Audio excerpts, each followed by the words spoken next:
Biker PK ញូលហើយអត់ទៀមមកដល់កណ្ដាលអាយសាកេ04 I pressing កេលីរ៉ាម៉ាប៉េ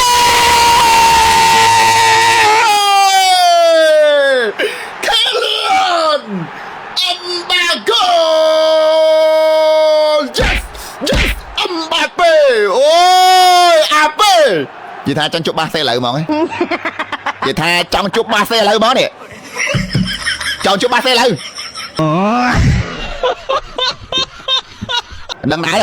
តើឥឡូវយើងលើកទៅមួយរបស់ក្រុម SC សាកេ04មកពីអាល្លឺម៉ង់មានចាំទី Garus តែកាពីមាន Backer មាន Currency មាន Cartage មាន Backer ទៀតខាងស្ដាំចុះអានេះ Backer ទាំងពីរបំរើបាត់មានកីឡាករ Scalable មានជាមួយនឹង Alfozi បំរើខាងលើមាន3មាន Akaluche មានកីឡាករបាទ Chubik គេជាមួយខាងស្ដាំមាន Adamo បន្ទាប់ទៅគឺមានតែមួយទេកីឡាករបាទ Zilla តែមួយលេងគឺ4-2-3-1របស់ក្រុមសាកេ04មកពី Bundesliga អាល្លឺម៉ង់នោះតើឥឡូវទៅមួយរបស់ក្រុមAtletico Madrid នេះដើម្បីអ្នកបងមានទីបាល់គូទួAlexander Arnold Ibrahima Konate ឌីនហុយសិនវ៉ាល់Carreras បំរើបាច់ពីអ្នកវ៉ៃវ៉ាដេជាមួយនឹង Bernardo Silva បំរើទាំងលើគឺមាន3មាន Brahim Diaz ខាងស្ដាំកណ្ដាល Anagolia ក៏ជួយ Vinicius Junior បន្ទាប់ទៅគឺមានមួយ Kylian Mbappe ទៅមួយលេងគឺ4-2-3-1 Real Madrid 4-2-3-1 yes Real Madrid អូម៉ៃគេទៅភីងហើយឆាត់គេហ្នឹងរបស់យោតែមកជីវិតមានន័យហ្មងឆ្វេងអាក់ឡូឈីមកតម្លាក់បញ្ជូនបន្តទៀតមក Biker PK ញូលហើយអត់ទៀមមកដល់កណ្ដាលអាយសាកេ04 I pressing កេលីរ៉ាម៉ាប៉េ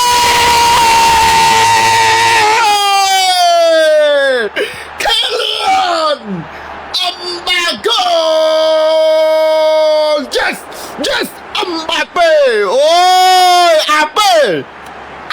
this is comeback you are the best in the world អូកូនពេអានេះគេហៅថាហុចដងសងផ្លែបងប្អូនយើងម៉ែអាណាលេងណែ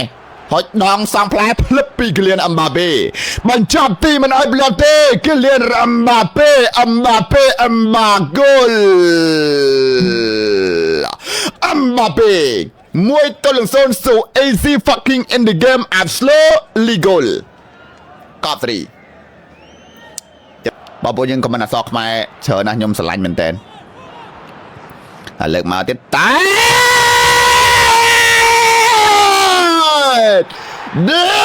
Nelson ក្បាលពីគៀតដោយ Sergio Ramos ដែរម្ចាស់អោលេខ4ត្រូវតែខ្លាំងជាមួយនឹងក្បាលពីគៀតណែ Nelson អូយ2-0 The best header មកក្បាលនេះក៏ជប់ផ្សាយការពីតែបញ្ចូលទីឡើង easy game មែនតើ easy game easy goal Real Madrid និយាយថាចង់ជប់បាសទេឥឡូវហ្មងនិយាយថាចង់ជប់បាសទេឥឡូវហ្មងនេះចង់ជប់បាសទេឥឡូវនៅណាចង់ថាចង់ជប់បាសទេឥឡូវហ្មងឆ្វេងដូរភាសាខ្លះមកស្រុំមកជើមកវិញនេះមកផៃមកកៃស្អាតណាទៅហើយ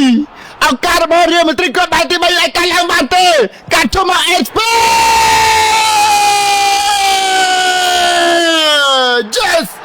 Real Madrid Carlo XP ប៉ាតាយា yes Carlo XP ផាតាយា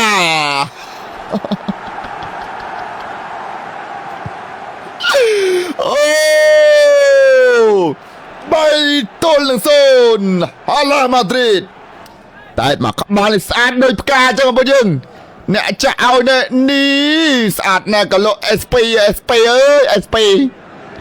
SP ផាតាយាខ្ញុំល្អមែន SP ផាតាយានេះណែកឡូ SP ផាតាយា Oh my god the best header in the world the best header in the world you are SP ផាតាយា yes I love you លុយសិតបងប្អូនអើយលុយសិតវាយរៀលមកគ្រប់កន្លះលុយសិតតើលោកគ្រូអញ្ញាកដាមិនបន្ថែមមកនោះទេគឺសម្រាប់ចិត្តផ្លុំកញ្ចាយបញ្ចប់ការប្រកួតតែម្ដងអបអរសាទរក្លឹប Atletico Real Madrid នេះគឺជាការប្រកួត friendly ចុងក្រោយបំផុតហើយ